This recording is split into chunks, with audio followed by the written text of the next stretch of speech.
Okay, mga galaan, 6:37. Tuloy tayo sa pagtakbo dahil kahapon nagpahinga tayo. Pili lang ako ng susuotin ko. Ito. Next step tayo. Let's go. Guys, ang ruta natin ngayon is Timberland.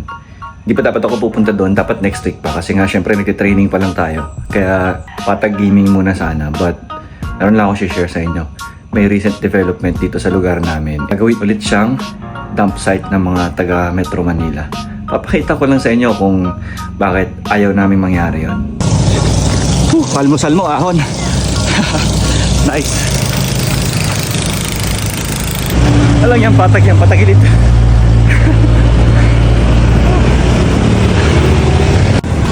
One kilometer in. 10:09. Heart rate 148. Going to C6, dyan tayo normally nagja-jog. Pero dito tayo ngayon, paakyat ng Timberland.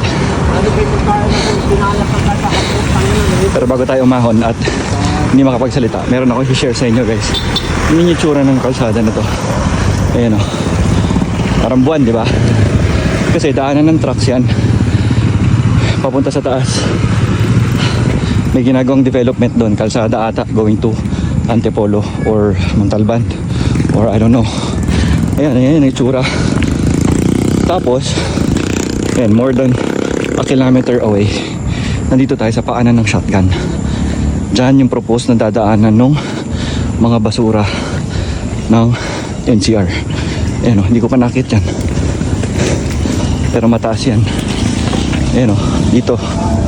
Sobrang lapit lang sa bahay namin, guys.